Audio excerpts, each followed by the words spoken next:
Pernahkah kalian mencintai seseorang begitu dalam, hingga rasa sakitnya tidak lagi terasa? Di dunia ini, ada pertemuan yang sekadar lewat, tapi ada juga pertemuan yang ditulis untuk meremukan hati terlebih dahulu, sebelum akhirnya menyembuhkan. Malam itu, di bawah langit Jakarta yang tumpah ruah oleh hujan, dua dunia yang terpisah jarak ribuan purnama tanpa sengaja bertabrakan. Sebuah mobil mewah yang kedap suara, dan seorang gadis dengan jemari gemetar yang hanya ingin menyelamatkan beberapa tangkai mawar dari amukan badai. Dia tidak pernah meminta untuk masuk ke dalam hidup pria itu. Dan pria itu pun tidak pernah menduga bahwa keangkuhan yang dia bangun bertahun-tahun akan runtuh hanya karena aroma tanah basah dan mawar layu yang dibawa oleh gadis tersebut. Tapi ternyata, kenyamanan yang tercipta di dalam mobil yang hangat itu justru menjadi awal dari sebuah perjalanan paling menyakitkan dalam hidup mereka. Sebuah awal dari luka yang, kelak, membuat sang miliarder rela menukar seluruh hartanya hanya untuk melihat gadis itu tersenyum sekali lagi. Namun, sebelum kita lanjutkan ceritanya, saya ingin tahu dari mana asal kalian. Kami sangat senang bisa mengenal kalian dari berbagai penjuru Indonesia, bahkan dunia. Selamat mendengarkan dan simak ceritanya sampai selesai. Arka Narendra tidak pernah punya waktu untuk hal-hal yang tidak menghasilkan uang. Di usianya yang baru menginjak 32 tahun, dia sudah memegang kendali penuh atas Narendra Group, salah satu imperium properti terbesar di negeri ini. Bagi Arka, hidup ini sederhana. Semuanya adalah tentang angka, logika, dan efisiensi. Dia dikaruniai paras yang tampan, rahang yang tegas, dan karisma yang membuat siapapun segan. Namun, di balik setelan jas mahalnya, tatapan mata Arka selalu dingin. Seolah-olah ada dinding kaca tebal, transparan namun tak tertembus, yang sengaja dia bangun untuk membatasinya dengan dunia luar. Di dunia Arka, tidak ada ruang untuk sebuah perasaan. Pengalaman hidup mengajarinya bahwa semua orang yang mendekat pasti memiliki pamrih. Ketulusan. Bagi pria itu, ketulusan hanyalah sebuah mitos konyol yang tertulis di dalam novel fiksi yang tidak laku dijual di pasaran. Di sudut kota yang sangat berbeda, di sebuah emperan toko yang sudah tutup di daerah Jakarta Selatan, hidup seorang gadis bernama Naila. Usianya 4 tahun. Setiap hari, sejak fajar belum benar-benar menyingsing hingga malam larut menjemput, jemari Naila yang halus, namun kini dipenuhi bekas-bekas luka kecil akibat duri, selalu sibuk merangkai bunga. Dia menjajakan mawar, krisan, hingga sedap malam di antara debu dan asap knalpot lampu merah Jakarta. Bagi Naila, bertahan hidup di ibu kota bukan lagi soal mengejar mimpi-mimpi besar. Ini adalah perjuangan tak berkesudahan tentang bagaimana esok hari ibunya yang sedang sakit keras di kampung halaman bisa tetap menebus obat. Naila adalah tipe gadis yang jarang sekali mengeluh. Meskipun letih yang teramat sangat sering kali menggelayuti pundaknya, sepasang mata bulat milik Naila selalu memancarkan binar yang hangat. Sebuah binar ketabahan yang tak mampu diredam oleh kerasnya kehidupan Jakarta. Sore itu, jam dinding tua di toko seberang menunjukkan pukul 7 malam. Langit Jakarta mendadak pekat seperti tumpahan tinta hitam. Hujan turun begitu lebat, jenis hujan badai yang seketika membuat pandangan mata kabur dan mengubah jalanan ibu kota menjadi genangan air yang dingin. Malang bagi Naila, dagangannya baru laku 3 ikat. Dengan napas memburu dan rasa panik yang menjalar, dia buru-buru menutup keranjang plastik bunganya dengan lembaran plastik seadanya. Sambil memeluk erat ikatan mawar itu di dadanya, seolah mawar-mawar itu adalah nyawanya, Naila berlari dengan tubuh gemetar, mencari tempat untuk berteduh dari amukan badai. Tubuh mungil Naila basah kuyup, dia menggigil kedinginan di bawah hempasan angin malam. Di tengah keputusasaannya, matanya menangkap siluet sebuah mobil hitam yang besar, tinggi, dan sangat mewah. Mobil itu sedang terparkir di bahu jalan, tepat di depan sebuah restoran bintang 5 yang megah. Desain bodi mobil yang kokoh itu menyisakan sedikit celah di bagian samping bawah atap pintu, cukup untuk menahan cipratan air jika dia merapatkan tubuhnya di sana. Naila tidak punya pilihan lain. Dia hanya ingin berlindung sebentar dari jarum-jarum hujan yang menusuk kulitnya.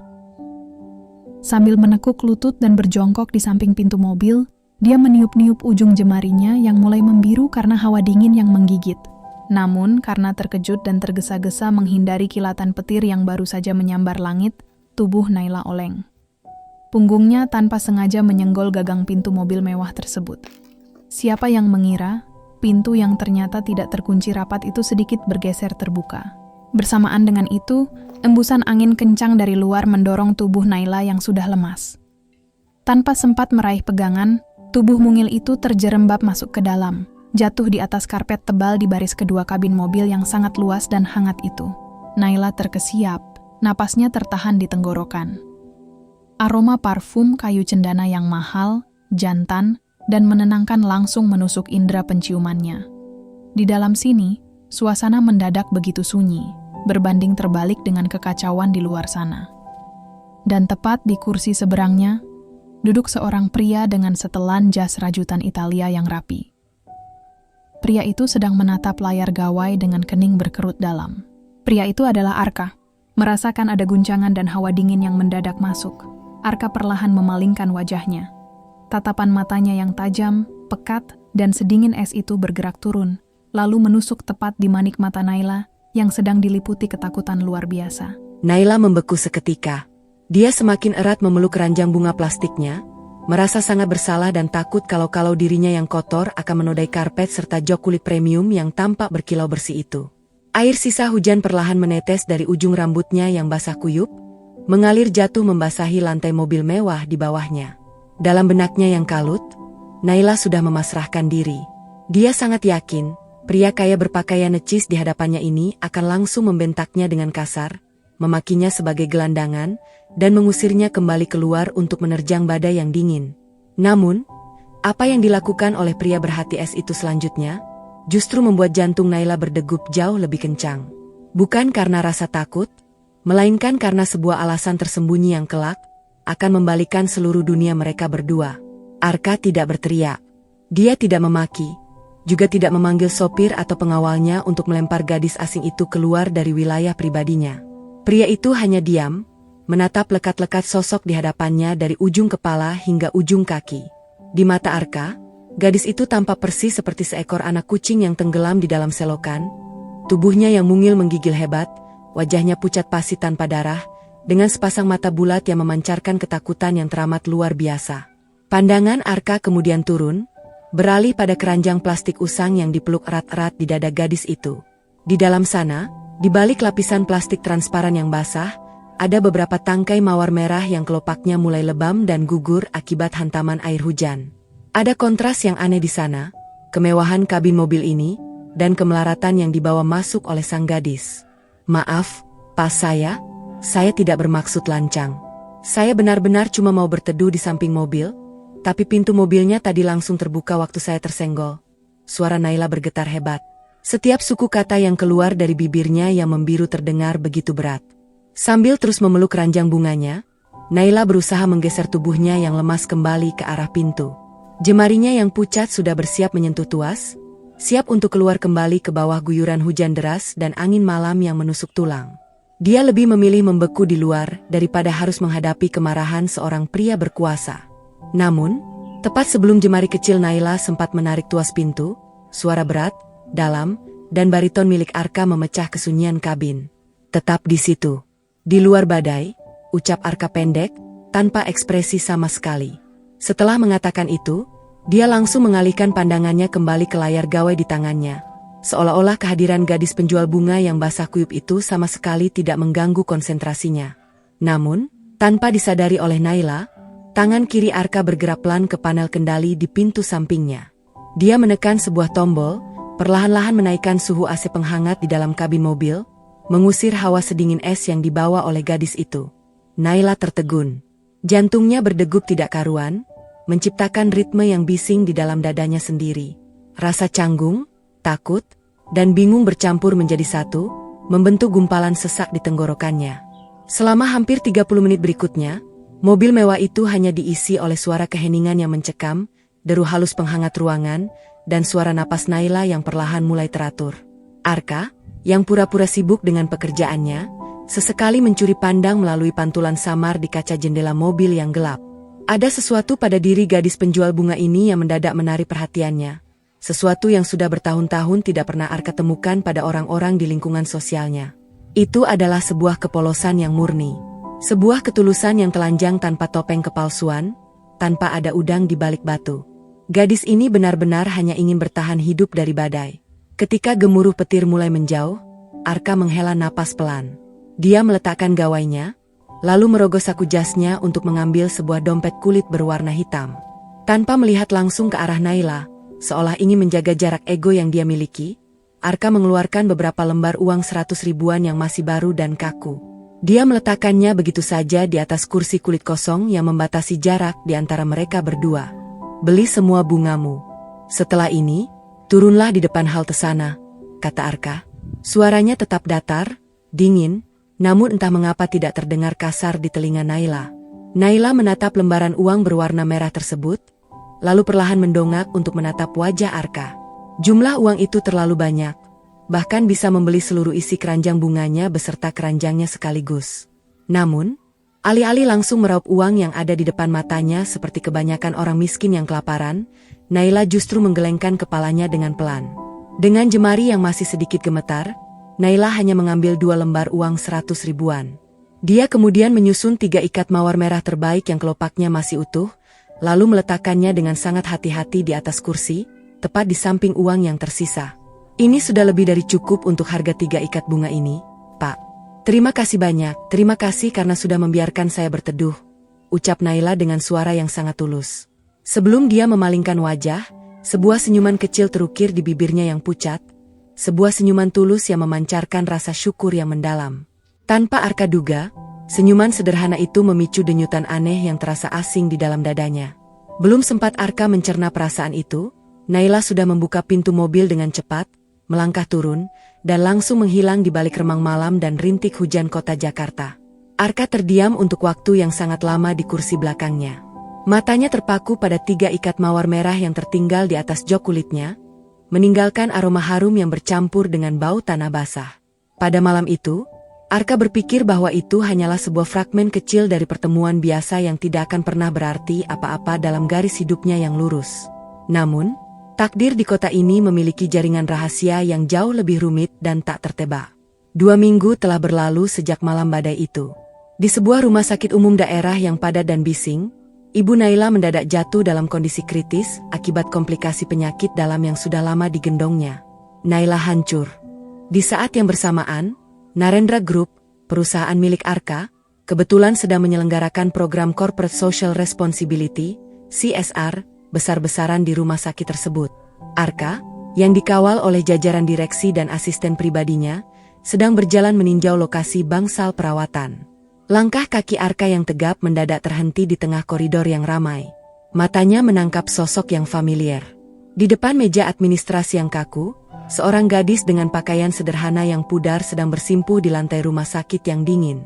Gadis itu menangis sesenggukan, menutup wajahnya dengan kedua tangan, sambil memohon-mohon dengan suara parau kepada petugas administrasi agar ibunya tidak dipindahkan ke ruang kelas bawah karena dia belum bisa melunasi uang muka. Gadis yang hancur itu adalah Naila. Tepat saat Arka merasakan dadanya bergemuruh dan berniat melangkah maju untuk memastikannya, sebuah suara perempuan yang melengking sinis dari arah belakang menghentikan gerakannya. Arka, darling, jangan bilang kamu peduli dengan gembel jalanan yang hobi mengemis seperti dia. Itu adalah Sarah, mantan tunangan Arka yang berasal dari keluarga konglomerat papan atas, wanita yang hingga detik ini masih menggunakan segala cara dan pengaruh keluarganya untuk mendapatkan kembali hati Arka demi investasi bisnis. Sarah melangkah maju dengan sepatu hak tingginya yang mengetuk lantai dengan angkuh. Dia menatap Naila dengan pandangan yang penuh rasa jijik, seolah-olah melihat seonggok sampah yang mengotori pemandangan, lalu beralih menatap wajah dingin Arka dengan senyuman yang meremehkan. Orang-orang kelas bawah seperti mereka itu cuma pinter acting, Arka. Sengaja menangis biar dikasih kasihan oleh orang kaya sepertimu. Menjijikan sekali. Kalimat Sarah terdengar sangat nyaring dan menggema di koridor rumah sakit yang mendadak sunyi. Semua pasang mata kini tertuju pada mereka. Mendengar keributan itu, Naila perlahan mendongak dengan wajah yang basah oleh air mata. Pada detik itulah, matanya yang sembab dan merah bertemu pandang langsung dengan mata elang milik Arka Narendra. Di hadapan puluhan pasang mata, di bawah lampu neon rumah sakit yang terang benderang, perbedaan status sosial di antara mereka berdua langsung terpampang nyata tanpa ampun. Arka yang berdiri tegak dengan jas mahalnya, dikelilingi kekuasaan, dan Naila yang bersimpuh di lantai, tak berdaya dicengkeram oleh kemiskinan. Mereka seperti bumi dan langit yang ditakdirkan untuk tidak akan pernah bisa menyatu. Namun, Semua hinaan dan tatapan merendahkan di koridor rumah sakit hari itu, ternyata baru awal dari sebuah masalah yang jauh lebih besar dan menyakitkan dalam hidup mereka berdua. Hari itu, di koridor rumah sakit yang dingin dan disaksikan oleh puluhan pasang mata, Arka melangkah melompati batas egois yang selama bertahun-tahun membentengi dirinya. Mengabaikan tatapan tajam nan menuntut dari Sarah, serta kasakusuk para staf rumah sakit, Arka mengangkat tangan kirinya, memberikan isyarat tegas kepada asisten pribadinya yang berdiri tidak jauh di belakang. Selesaikan semua urusan administrasi ibu dari gadis ini sekarang juga. Pindahkan beliau ke kamar perawatan VIP, perintah Arka. Suaranya tidak keras, namun ketegasan di dalamnya mutlak, tidak menerima bantahan apapun. Sarah terperangah, wajahnya memerah menahan malu dan amarah yang meledak-ledak. Sementara Naila yang masih bersimpuh di lantai mendongak dengan tatapan tidak percaya. Air mata yang menggenang di pelupuk matanya membuat sosok Arka yang berdiri tegak tanpa pudar. Namun di detik itu, pria itu terlihat seperti satu-satunya pelindung di tengah badai yang siap meremukannya. Sejak hari yang dramatis itu, lembaran kehidupan mereka berdua perlahan-lahan mulai berubah arah. Arka yang biasanya menghitung efisiensi waktu hingga hitungan detik, kini mulai sering meluangkan waktu untuk mengunjungi rumah sakit. Pada minggu-minggu awal, dia selalu membawa alasan formal, memastikan bahwa program CSR perusahaannya berjalan dengan baik dan tepat sasaran. Namun lambat laun, alasan-alasan logis itu menguap dan memuai begitu saja. Arka tahu, dan hatinya pun tahu, bahwa alasan sebenarnya jauh lebih sederhana. Dia hanya ingin melihat Naila. Dia ingin memastikan gadis itu baik-baik saja. Hubungan di antara dua insan yang berbeda semesta ini tumbuh dengan sangat lambat. Mengalir begitu tenang seperti air jernih di sela-sela batu kali. Tidak ada untaian kata-kata gombal yang romantis. Tidak ada makan malam mewah di restoran bintang 5, dan tidak ada kemewahan yang mengintimidasi. Seringkali, momen terbaik mereka justru tercipta ketika malam sudah larut, saat mereka hanya duduk berdua di sebuah bangku besi yang dingin di taman sudut rumah sakit. Naila, dengan langkah kecilnya, akan datang membawa 2 cup kopi instan hangat seharga beberapa ribu rupiah yang dia beli dari kantin luar. Dan Arka, seorang miliarder yang biasanya hanya meminum kopi Arabica pilihan berharga ratusan ribu, akan menerima cup plastik murah itu, menggenggamnya untuk mengusir dingin, lalu meminumnya hingga tandas tanpa pernah mengeluh sedikit pun. Kenyamanan tidak lagi diukur dari harga, melainkan dengan siapa dia menikmatinya. Kenapa? Kenapa Bapak baik sekali sama saya? Tanya Naila pada suatu malam yang sunyi. Matanya menatap lurus ke atas, memandangi langit Jakarta yang pekat tanpa ada satupun bintang yang menyala. Jemarinya sibuk meremas pinggiran cup kopinya yang mulai mendingin. Arka terdiam cukup lama, membiarkan keheningan malam melarutkan pertanyaan itu terlebih dahulu. Dia memalingkan wajah, memandangi profil wajah Naila dari samping dengan lekat. Rambut gadis itu hanya diikat asal dengan karet gelang sederhana, bayang-bayang kelelahan yang teramat sangat menggelayu jelas di bawah matanya. Namun ada ketenangan yang luar biasa yang terpancar dari wajah polos itu. Sebuah ketenangan yang tidak pernah Arka temukan di ruang kerjanya yang megah. Karena saat aku bersamamu, dunia yang bising ini mendadak terasa sunyi. Naila, di sini, tidak ada satu orang pun yang menuntutku untuk selalu tampil sempurna sebagai seorang CEO. Jawab Arka dengan suara yang sangat lirih, hampir terdengar seperti bisikan pelan pada dirinya sendiri. Naila menoleh seketika. Pada detik itu, tatapan mata mereka bertemu dalam jarak yang begitu dekat. Ada getaran aneh yang tak kasat mata, sebuah debaran yang membuat dada mereka terasa hangat sekaligus sesak di saat yang bersamaan. Hubungan mereka berjalan begitu natural, begitu dekat, tanpa topeng apapun. Hingga tanpa disadari oleh orang-orang di sekitarnya, Arka yang terkenal berhati es kini mulai sering tersenyum. Sebuah pemandangan langka yang belum pernah dilihat oleh satupun karyawan di kantor pusat Narendra Group. Naila telah bertransformasi menjadi tempat berteduh bagi jiwa Arka yang gersang dan kesepian, sementara Arka menjadi perisai kokoh yang melindungi hidup Naila dari badai yang bertubi-tubi. Namun, percikan kebahagiaan sederhana yang baru saja tumbuh itu mulai mengusik ketenangan orang lain. Di lingkungan kantor pusat, desas-desus jahat mulai menyebar seperti racun yang tidak terlihat. Para pegawai di koridor-koridor megah mulai bergosip sinis, melemparkan spekulasi kejam tentang gadis jalanan miskin yang berhasil memikat dan menjebak bos besar mereka dengan guna-guna atau tipu daya murah. Setiap kali Naila memberanikan diri datang ke kantor Arka, hanya untuk mengantarkan rantang bekal makanan sederhana yang dia masak sendiri sebagai bentuk rasa terima kasih yang tulus, dia harus melewati ujian batin yang berat. Di lobi yang luas, Naila selalu menerima tatapan merendahkan, bisikan-bisikan tajam yang menyengat kuping, dan tawa mengejek yang tertahan dari para resepsionis serta staf-staf wanita berbaju mahal. Naila sangat tahu diri. Setiap kali hal itu terjadi, dia hanya bisa menundukkan kepalanya dalam-dalam, menyembunyikan wajahnya yang memerah, sambil meremas tali tas kainnya yang sudah usang dan mulai pudar warnanya. Dia berjalan cepat, merasa dirinya tidak lebih dari sebuah noda di lantai marmer yang mengilap itu. Tapi, badai yang sesungguhnya belum benar-benar tiba. Puncaknya adalah ketika ibu kandung Arka, Sofia Narendra, mengetahui kedekatan putra tunggalnya dengan seorang gadis penjual bunga jalanan. Sofia adalah seorang wanita ningrat yang sepanjang hidupnya mengagungkan terah keluarga, nama besar, dan tumpukan kekayaan materi.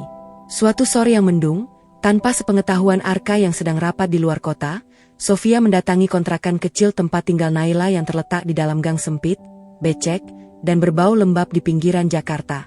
Sofia berdiri kaku di ambang pintu kontrakan yang terbuka. Wajahnya yang dilapisi riasan mahal tampak mengeras. Dia menolak mentah-mentah untuk melangkahkan kaki masuk ke dalam ruangan karena merasa jijik dengan bau lembab dan dinding yang berjamur. Tanpa mengucapkan sepatah kata pun sebagai pembuka, Sofia merogoh tas bermereknya, mengeluarkan sebuah amplop coklat yang sangat tebal berisi lembaran uang ratusan ribu, lalu melemparnya begitu saja ke lantai semen yang retak, tepat di depan ujung kaki Naila. "Ambil uang itu. Gunakan untuk membawa ibumu yang sakit-sakitan itu pergi sejauh mungkin dari kota ini," ucap Sofia dengan nada suara yang sangat dingin, tenang, namun setiap katanya terasa seperti belati yang menusuk langsung ke ulu hati Naila. Naila tertegun, tubuhnya mendadak kaku seperti batu. "Jangan pernah sekali-kali bermimpi atau berhalusinasi untuk bisa bersanding dengan anak saya, Arka. Kamu harus tahu diri, garis hidup kalian itu berbeda. Kamu tidak lebih dari sebutir kerikil kotor yang hanya akan merusak keindahan sepatu mahal yang dipakai Arka," lanjut Sofia tanpa belas kasihan sedikit pun, sebelum akhirnya berbalik arah dan pergi meninggalkan gang sempit itu dengan langkah angkuh. Naila membeku di tempatnya berdiri. Dadanya terasa begitu sesak, seolah-olah seluruh pasokan udara di sekitarnya telah habis diisap, dihantam oleh batu besar yang tak kasat mata. Air matanya, yang sejak tadi ditahannya dengan sekuat tenaga, akhirnya runtuh juga. Air mata itu jatuh satu demi satu, membasahi pipinya yang mulus, lalu menetes jatuh ke atas lantai semen yang retak-retak di hadapannya. Penghinaan itu terasa begitu nyata, begitu kejam, mencabik-cabik dan menghancurkan harga diri serta kehormatan yang selama ini dia jaga dengan setengah mati di tengah kemiskinan kota Jakarta. Namun, yang membuat hati Naila benar-benar hancur berkeping-keping hingga tidak bersisa bukanlah kemarahan atau rasa benci kepada Sofia, melainkan sebuah kesadaran yang teramat pahit yang mendadak muncul di dalam benaknya. Dia sadar bahwa setiap kata-kata kejam yang diucapkan oleh Ibu Arka sore itu sepenuhnya adalah kebenaran. Mereka memang berada di dunia yang berbeda. Mereka memang tidak akan pernah selevel, dan memaksakan hubungan ini hanya akan membawa luka yang jauh lebih dalam bagi mereka berdua. Malam itu, langit Jakarta seolah runtuh. Hujan kembali mengguyur kota dengan sangat hebat, melempar bulir-bulir air yang kasar ke kaca-kaca gedung pencakar langit. Suasananya sama persis, bahkan terasa jauh lebih kelam, jika dibandingkan dengan malam pertama kali dua semesta mereka tanpa sengaja bertabrakan. Namun kali ini, mereka tidak lagi berada di dalam kabin mobil yang sempit. Di dalam ruang kerja Arka yang teramat megah di lantai teratas gedung Narendra Group, suasananya mendadak berubah menjadi begitu sunyi, begitu senyap, hingga suara detak jarum jam dinding yang terbuat dari kuningan kuno terdengar seperti dentuman gada yang memukul dada. Penerangan di ruangan itu sengaja diredupkan, hanya menyisakan lampu meja yang memendarkan cahaya kuning temaram, seolah ikut berduka atas apa yang akan segera terjadi. Naila berdiri terpaku di sana, tepat di dekat pintu kayu jati yang kokoh. Tubuhnya tidak basah oleh air hujan kali ini. Dia mengenakan pakaian terbaiknya, sebuah kemeja katun sederhana yang sudah mulai pudar warnanya. Meski kering, seluruh tubuh mungil itu gemetar hebat, bukan karena hawa dingin AC ruangan, melainkan karena dia sedang sekuat tenaga menahan badai emosi yang mengamuk hebat di dalam dadanya. Di atas meja kerja Arka yang luas dan mengilap, tergeletak sebuah benda yang menjadi pemicu segalanya. Sebuah amplop coklat tebal pemberian Sofia, Ibu Arka.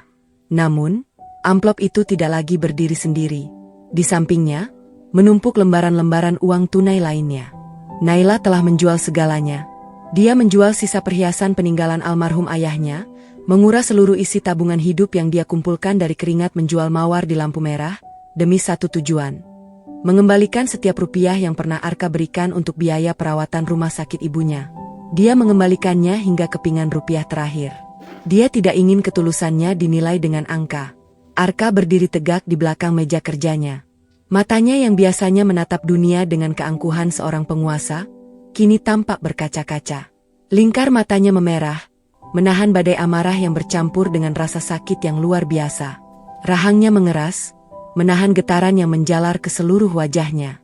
Apa maksudnya semua ini, Naila? Kenapa kamu kembalikan uang itu? Kenapa kamu tiba-tiba menjadi sekaku ini seolah kita adalah orang asing? Suara Arka bergetar hebat. Itu adalah sebuah anomali besar, sesuatu yang belum pernah terjadi sepanjang sejarah hidupnya. Dinding kaca tebal dan keangkuhan yang dia bangun bertahun-tahun telah menguap sepenuhnya tanpa sisa. Yang tertinggal di dalam ruangan sunyi itu hanyalah seorang pria biasa yang sedang ketakutan setengah mati karena menyadari bahwa dia akan kehilangan poros hidupnya, kehilangan satu-satunya manusia yang bisa memberinya kedamaian tanpa pamrih. Naila menarik napas dalam-dalam, dadanya naik turun dengan tidak teratur. Dia mencoba menghentikan getaran hebat di bibirnya, namun usaha itu gagal total. Dia mendongak, memberanikan diri menatap tepat di manik mata Arka dengan pandangan yang basah oleh air mata. Air mata itu terus mengalir deras, membasahi pipinya yang pucat, jatuh menetes tanpa mengeluarkan suara sedikit pun. Kita harus berhenti sampai di sini, Pak Arka, ucap Naila. Suaranya sangat lirih, serak, dan seolah tertahan di pangkal tenggorokan. Setiap kata yang dia eja seperti belati yang dia tusukkan ke jantungnya sendiri. Tempat saya bukan di sini, bukan di gedung mewah ini, bukan di samping Anda. Setiap kali saya melangkah mendekat ke arah Anda, dunia dengan kejam selalu mengingatkan saya betapa miskinnya saya. Saya mungkin tidak punya apa-apa, Pak. Saya tidak punya harta, tidak punya nama besar. Tapi, saya tidak bisa membiarkan harga diri saya dan ibu saya terus-menerus diinjak-injak seperti kotoran. Saya tidak bisa. Naila menutup mulutnya dengan sebelah tangan, mencoba meredam isak tangis yang nyaris pecah. Mendengar kalimat itu, Arka seolah kehilangan akal sehatnya. Pria itu melangkah maju dengan sangat cepat, mengitari meja kerjanya yang besar, memotong jarak kedekatan di antara mereka yang terasa seperti jurang pemisah. Tanpa ragu, Arka meraih kedua lengan atas Naila dengan kedua tangannya. Dia mencengkeramnya dengan sangat lembut, namun teramat erat, seolah-olah jika dia melonggarkan cengkeraman itu barang 1 milimeter saja, gadis di hadapannya ini akan lenyap menguap di tiup angin badai selamanya. Aku tidak peduli dengan kata-kata merendahkan dari mereka, Naila. Aku tidak peduli dengan opini ibuku. Aku tidak peduli dengan status sosial. Bahkan aku tidak peduli dengan semua tumpukan harta dan perusahaan ini. Jika dunia ini memintaku memilih, aku bisa tinggalkan semua kemewahan ini sekarang juga, hanya untuk bersamamu. Air mata Arka akhirnya runtuh tak terbendung lagi, mengalir membasahi pipinya yang tegas dan maskulin. Tangan pria kaya itu, tangan yang biasanya memegang pena emas untuk menandatangani kontrak kerjasama senilai miliaran rupiah, kini gemetar dengan sangat hebat saat dia perlahan menaikkan jemarinya untuk menyentuh dan mengusap pipi Naila yang sedingin es. Di titik ini, Arka telah menanggalkan seluruh harga dirinya di kaki seorang gadis penjual bunga. Namun, Naila justru memejamkan matanya, menikmati kehangatan tangan itu untuk sekilas, sebelum akhirnya menggelengkan kepala dengan sangat pelan. Dengan sebuah gerakan yang teramat lembut namun penuh dengan ketegasan yang mutlak, Naila meraih pergelangan tangan Arka, menurunkan tangan pria itu dari pipinya. Sebuah penolakan halus yang rasanya jauh lebih mematikan dan menyakitkan daripada tusukan pisau tepat di dada Arka. Tapi saya peduli, Arka. Naila memanggil nama pria itu secara langsung, tanpa embel-embel jabatan, untuk pertama dan terakhir kalinya dalam hidup mereka. Tatapan matanya terkunci pada mata Arka yang hancur. Cinta saja. Cinta tidak akan pernah cukup untuk memberi makan harga diri yang sudah mati dibunuh hinaan. Jika saya memaksakan diri untuk tetap berada di sisimu, saya hanya akan menjadi benalu egois yang membuatmu dibenci dan dikutuk oleh keluargamu sendiri. Kehidupan kita berbeda, Arka. Tolong, jika Anda memang pernah menyayangi saya, biarkan saya pergi malam ini. Biarkan saya pergi membawa sisa-sisa kehormatan terakhir yang saya punya. Bisik Naila, suaranya melemah di akhir kalimat. Suasana di dalam ruangan mewah itu mendadak membeku seketika, seolah seluruh waktu di dunia dihentikan secara paksa. Hanya ada suara helaan napas berat dan terengah-engah dari Arka yang mati-matian menahan tangis yang buncah, berpadu dengan suara isak tangis Naila yang tertahan di balik bibirnya yang terkatup rapat. Arka menatap lekat-lekat ke dalam bola mata bulat milik Naila, menggeledah setiap sudut di sana, berharap dia bisa menemukan secercah keraguan atau ketakutan yang bisa dia gunakan untuk menahannya tetap tinggal. Namun, yang dia temukan di dalam mata itu hanyalah sebuah keteguhan yang teramat rapuh. Keteguhan dari seorang gadis kelas bawah yang sepanjang hidupnya sudah terbiasa dihantam oleh badai kehidupan yang ekstrim, dan tahu kapan harus menyerah pada kenyataan pahit. Naila menarik napasnya yang terakhir di ruangan itu. Dia membalikkan badannya dengan perlahan, memunggungi Arka, lalu mulai melangkah menuju pintu keluar. Setiap kali kakinya melangkah di atas lantai kayu yang mahal, langkah itu terasa begitu berat. Seolah-olah Naila sedang menyeret seluruh potongan hatinya yang telah hancur berkeping-keping tanpa sisa di atas lantai ruangan tersebut. Arka hanya bisa berdiri terpaku di tempatnya, tubuhnya mendadak lemas tak bertenaga. Dia hanya bisa menatap punggung mungil gadis itu yang perlahan semakin menjauh, memutar kenop pintu, dan akhirnya benar-benar menghilang di balik pintu kayu besar yang tertutup rapat dengan suara klik yang pelan namun terdengar mematikan. Untuk pertama kalinya di dalam 32 tahun hidupnya, sang miliarder yang diagungkan oleh seluruh penjuru kota merasa dirinya benar-benar miskin, sehina-hinanya manusia. Dia berdiri di puncak kejayaan, memiliki bangunan megah, uang yang tak akan habis 7 turunan, dan kekuasaan mutlak di tangannya. Namun di detik itu juga, dia sadar bahwa dia baru saja kehilangan satu-satunya hal berharga yang membuat jiwanya terasa hidup. Waktu terus berjalan, membasuh luka-luka yang menganga, meski tak pernah benar-benar menghapus kenangan yang tertinggal. 1 tahun penuh telah berlalu sejak malam badai yang meremukkan hati di ruang kerja megah itu. Arka Narendra tidak lagi sama. Sosok pria berhati es yang memandang dunia lewat angka dan hitungan logika itu telah runtuh bersama kepergian Naila. Arka tetap berdiri di puncak kepemimpinan Narendra Group, namun arah kemudinya telah berbalik haluan. Dia merombak separuh sistem operasional perusahaannya, mengalirkan sebagian besar profit korporasi untuk membangun yayasan kemanusiaan, menyediakan layanan kesehatan gratis, dan membuka program pemberdayaan ekonomi bagi masyarakat kecil yang selama ini tak pernah terlihat oleh matanya. Dengan ketegasan yang mutlak, Arka menolak semua perjodohan bisnis yang dirancang oleh ibunya. Dia memilih untuk hidup dalam kesendirian yang tenang, jauh dari hiruk-pikuk pesta kaum sosialita. Melalui tindakan nyata itu, Arka membuktikan kepada ibunya, kepada Sarah, dan kepada seluruh dunia yang angkuh, bahwa kekayaan materi yang berlimpah tanpa adanya empati dan ketulusan hanyalah sebuah kegagalan terbesar dalam hidup seorang manusia. Dia tidak lagi mengejar pengakuan dunia. Dia hanya sedang menyandarkan jiwanya pada ruang kosong yang ditinggalkan oleh sang penjual bunga. Hingga pada suatu sore di musim hujan yang terasa begitu akrab, takdir kembali menjahit potongan cerita mereka yang sempat terputus. Arka sedang melakukan perjalanan dinas yang panjang menuju sebuah kota kecil yang tenang di pinggiran Yogyakarta, kota berudara sejuk tempat Naila membawa ibunya pulang untuk menenangkan diri dari kerasnya trauma ibu kota. Mobil mewah hitam milik Arka mendadak terjebak dalam kemacetan panjang di dekat sebuah pasar tradisional yang bersih dan tertata rapi. Di luar sana, langit sore menumpahkan hujan rintik-rintik yang tipis, menyentuh permukaan aspal dan menciptakan aroma tanah basah yang menyeruak ke udara. Aroma yang sama, yang selama 1 tahun ini selalu dirindukan oleh Arka setiap kali dia memejamkan mata. Didorong oleh rasa rindu yang tak pernah usai, Arka perlahan memalingkan wajahnya, mengalihkan pandangan matanya keluar jendela kaca mobil yang berembun. Tepat di seberang jalan yang basah, di bawah sebuah kanopi kain berwarna hijau dari toko bunga kecil yang tampak sangat asri, matanya menangkap sesuatu. Di atas papan kayu yang tergantung rapi, tertulis nama toko itu, Mawar Naila. Dan di bawah kanopi itu, berdiri seorang gadis yang seluruh lekuk wajah dan gerak-geriknya telah terpatri abadi di dalam ingatan terdekat Arka. Gadis itu adalah Naila. Naila sedang berdiri di balik meja kayu, jemarinya yang halus tampak dengan cekatan merangkai beberapa tangkai mawar merah.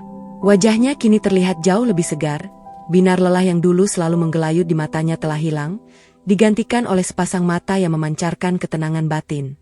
Senyumnya yang tulus dan hangat, senyuman yang dulu meruntuhkan keangkuhan Arka, kini telah kembali seutuhnya. Dia tidak lagi mengenakan baju usang yang kekecilan atau tas kain yang pudar warnanya. Naila tampak begitu anggun dan bersahaja dalam balutan pakaian kesederhanaannya. Toko bunganya memang kecil, namun sore itu tampak ramai dikunjungi oleh para pembeli lokal yang mengantre dengan ramah. Naila telah berhasil. Dia berhasil membangun kembali kehidupannya yang sempat hancur dari titik nol, bukan karena belas kasihan orang kaya, melainkan berdiri tegak di atas keringat, kerja keras, dan harga dirinya sendiri. Napas Arka tertahan di dada. Jantungnya berdegup dengan sangat kencang, memukul-mukul rongga dadanya dengan ritme yang persis sama seperti malam pertama kali gadis itu terjerembab masuk ke dalam mobil mewahnya karena kehujanan. Tanpa berpikir panjang, Arka menepuk pundak sopirnya. Tepi di depan, ucapnya lirih. Dengan perlahan, bahkan tanpa memedulikan asistennya yang panik ingin membawakan payung, Arka melangkah turun dari mobil. Dia membiarkan jas mahalnya terkena rintik hujan sore yang dingin. Kakinya bergerak tegap, melangkah menyeberangi jalanan yang basah, memotong jarak dan waktu yang selama setahun ini menyiksa batinnya. Sementara itu, di dalam tokonya, Naila yang sedang sibuk memotong batang mawar merah mendadak menghentikan aktivitas jemarinya. Udara sore yang berembus pelan mendadak membawa sebuah aroma yang sangat dia kenali, aroma parfum kayu cendana yang mahal, jantan, dan menenangkan. Aroma yang selama setahun ini seringkali hadir di dalam mimpi-mimpunya yang sepi. Naila menahan napasnya, lalu perlahan-lahan mendongakkan wajahnya. Dan di sana, hanya berjarak 3 langkah kecil di hadapannya, berdiri Arka Narendra.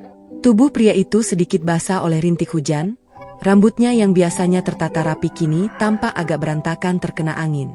Namun, sepasang mata elang milik Arka tidak lagi memancarkan tatapan yang dingin dan menusuk. Mata itu kini menatap Naila dengan pandangan yang penuh dengan kerinduan yang teramat dalam, ketulusan yang murni, dan sebuah rasa hormat yang luar biasa tinggi kepada sosok wanita di depannya. Mereka berdua terdiam untuk waktu yang terasa sangat lama. Tidak ada kata-kata yang langsung terucap dari bibir mereka, membiarkan suara rintik hujan sore dan desau angin kota kecil itu mengisi kekosongan yang sempat memisahkan mereka. Di antara tatapan mata yang bertemu itu, tidak ada lagi ketakutan akan jurang status sosial. Tidak ada lagi intervensi atau ancaman dari keluarga kaya yang angkuh, dan tidak ada lagi rasa rendah diri yang menyakitkan.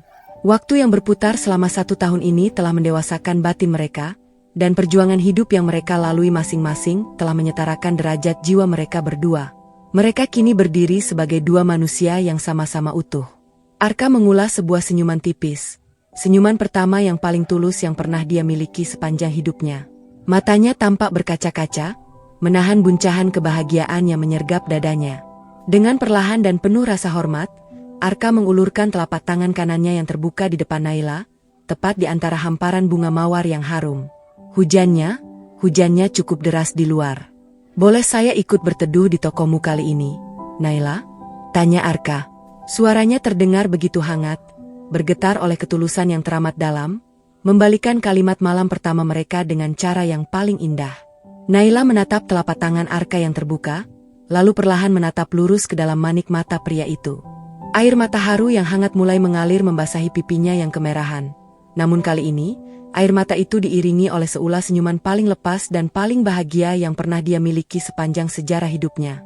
Naila melangkah maju satu demi satu, memotong sisa jarak di antara mereka. Tanpa ragu lagi, dia meletakkan jemarinya yang halus dan hangat ke dalam genggaman tangan Arka. Jemari mereka bertaut dengan erat, saling menyalurkan kehangatan yang selama ini terenggut oleh ego dunia. "Tentu saja. Masuklah. Di dalam sini sangat hangat," jawab Naila dengan suara lirih yang syarat akan rasa lega yang teramat sangat. "Cinta sejati tidak pernah meminta kita untuk mengorbankan harga diri ataupun menginjak-injak kehormatan orang lain. Cinta sejati adalah tentang bagaimana 2 anak manusia saling berjuang, menempa diri dalam kesunyian, untuk memantaskan dan memperjuangkan kelayakan diri mereka sendiri. Hingga suatu hari nanti, saat waktu yang tepat itu tiba, status sosial, kasta, dan tumpukan harta tidak akan lagi menjadi sekat tebal yang memisahkan, melainkan sebuah jembatan indah yang mempersatukan 2 hati. Karena pada akhirnya, di hadapan ketulusan hati yang murni, semua manusia di dunia ini adalah sama."